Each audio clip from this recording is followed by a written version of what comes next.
Good morning. Today we continue with Genesis chapter 19, verses 23 through 29. And I still want to make sure I encourage you to read this section personally as well, because it reveals both the seriousness of judgment and the faithfulness of God's mercy. In verse 23, Lot arrives in Zoar, and the sun rises. This detail shows the timing of God's deliverance. Lot is brought to safety before judgment falls. God does not act randomly.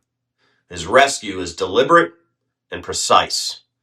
In verse 24 and 25, the Lord rains brimstone and fire on Sodom and Gomorrah, overthrowing the cities and all that lived in them. This moment reveals the reality of a divine judgment. Sin had reached its full measure, and God's justice is carried out completely. The destruction is not partial, but total, reminding us that God's holiness cannot ignore persistent rebellion. In verse 26, we read one of the most sobering moments in the passage.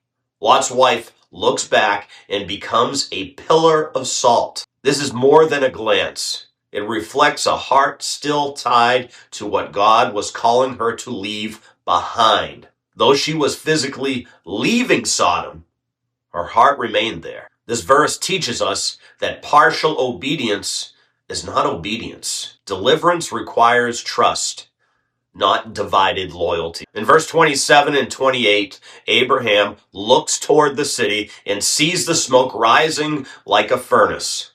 This connects back to Abraham's intercession in chapter 18. The judgment is real, but it is not without mercy. In verse 29, Scripture gives us a key statement. God remembered Abraham and sent Lot out of the midst of the overthrow.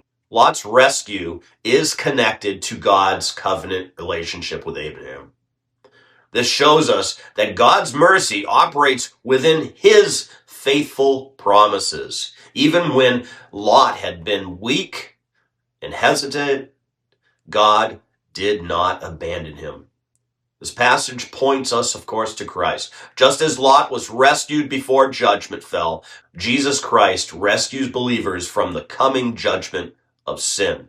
And just as Lot's wife looked back, Scripture later warns believers to remember her, reminding us that salvation calls for a wholehearted trust, not divided attachments. Today, ask God to reveal if anything in your heart still pulls your heart backward to what he called you to leave. Choose full obedience. Trust God's deliverance and walk forward without looking back, knowing that his mercy leads you into life, not loss. God bless.